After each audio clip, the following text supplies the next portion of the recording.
Hello and welcome back to my GTNH playthrough. It is Monday, May 18th, and we are over here by my dimensional forges. As you can see, this guy on the left has been upgraded with the Hypogen Coils, and since I upgraded this one, I just moved the coils over to this guy so I could take advantage of a little bit better tier of recipes on a couple things.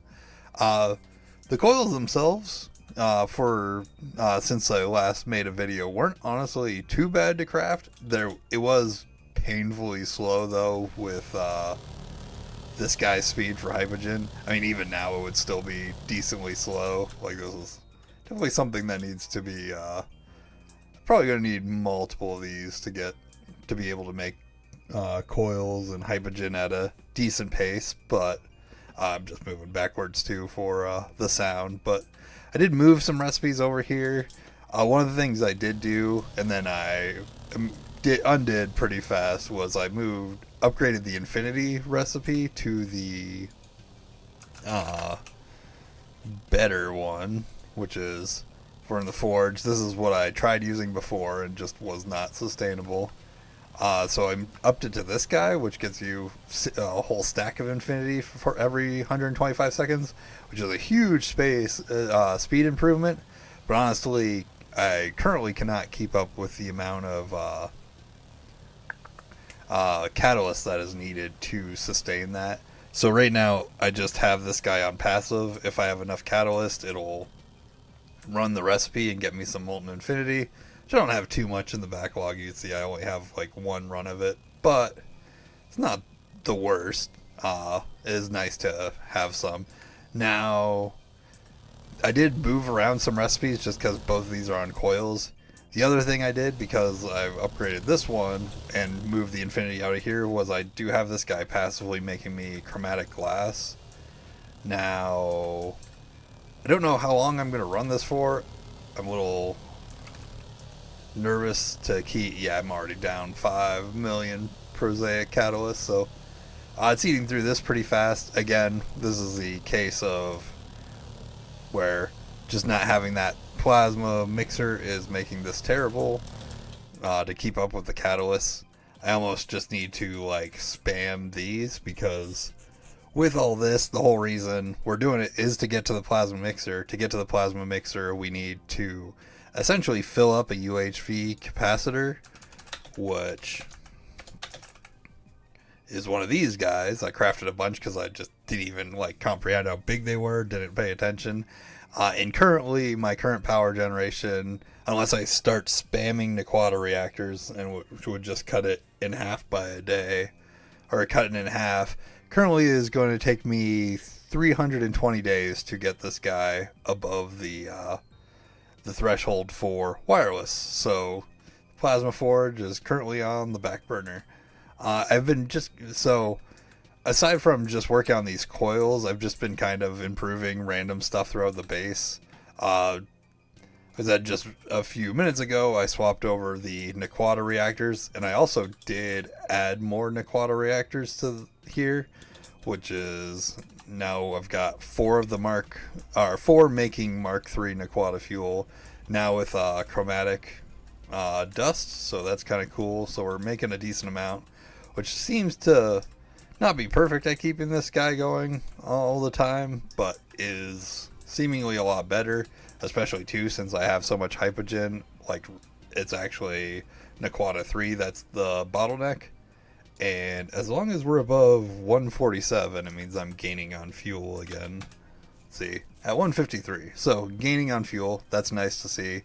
I will probably turn off this chromatic glass recipe after a little while, just because I won't be able to keep up with the catalyst, but I do want to build up some fuel to make it less paranoid about the leaving the game running overnight or something. I don't want to come back and just have no fuel and just be kind of in a desperate state. So aside from that, throughout the base, I've been doing just kind of random improvements. And some of these are going to be ones I just forgot to show the other day. Some of them are new, but I'm just trying to take care of all the resources. So I did decide to throw up a bunch of centrifuges down here. These guys are just centrifuging either stuff that I was short on, like steel, which was sad, or centrifuging like plutonium dust to get me more cosmic neutronium, because since I cannot sustain the catalyst, I still need cosmic for the worse infinity ingot recipe. On top of that, I rearranged some of the circuits that I use to craft things, and then at the same time, I am also in the background crafting BioWare mainframes just to help speed up some of the UEV circuits. So I'm getting UEV circuits on two fronts. I'm up to 2,000. I'm actually pretty close to being able to do another set of Hypogen Coils if I wanted to. Don't think I will. I think I'm going to save these up. My next thing I was going to do was work towards the Dyson Sphere. Now, I've got everything in here. And I even started crafting, technically I've got the controller crafted and but the rest of the stuff I cannot craft at the moment. Just this main thing right here is okay. So this one's actually craftable now. That's cool. But we need tons of UEV components, and then I think we need 512 UIV conveyors, pumps, and then a bunch of sensors and stuff as well. I can't remember exactly what it is, but we need a lot. So I wanted to go for the UIV component line, component blocks, which I can't craft right now because currently Infinity, which we're very short on, which fixing the catalyst would help with that, but I think this is one of those loops where I'm going to have to go through this first to finally be able to get enough energy to be able to use the better Infinity recipe consistently. But the other thing is a super dense transcendent metal plate. If we look at this, it requires a stabilized black hole. So I thought that was just something you put in the HIP compressor, but it is actually a whole separate multi-block with its own mechanics going on. Where is it? The pseudo-stable black hole containment field, which is this gnarly recipe, which isn't the worst because it's UIV and then just a bunch of other kind of random stuff, but there's a lot in this multi-block, and I haven't really looked into everything. I mean, it looks like a huge resource check. So this will be something I aim towards so that I can get the super dense transcendent metal plates to get the UIV component blocks to be able to make cheaper components is another path we'll be going on currently. Looks like I need to be able to make 4.5 million. No, we want to make 63 million molten infinity to be able to craft those. So I'm a long ways away on the catalyst front. So I think the plan of attack will have to be greatly expand the catalyst production, get it so that infinity isn't literally going to take infinite amount of time to make, and then look, actually I'll have enough hypogen right off the bat, craft this stuff, work on crafting the Dyson Sphere, and then at the same time upping all the components. And definitely in terms of upping the base, one of the things I'll have to basically be making sure I work on and push out are these quantum force transformers. If I were ever redo this, I would, now that I especially know that these catalysts aren't reused, I would 100% push for these. These are amazing. Now I've got, this one was the next one I set up because for those components that I just showed off for the component blocks, I was short silicone rubber, but now I basically will, as far as I can tell, who knows what in the future I'll need, I'll basically never need to go through and keep upgrading these lines. So I believe there are 4 more I can do at tier 1, and I definitely want to get one of these. The next one I'm going to put down will be the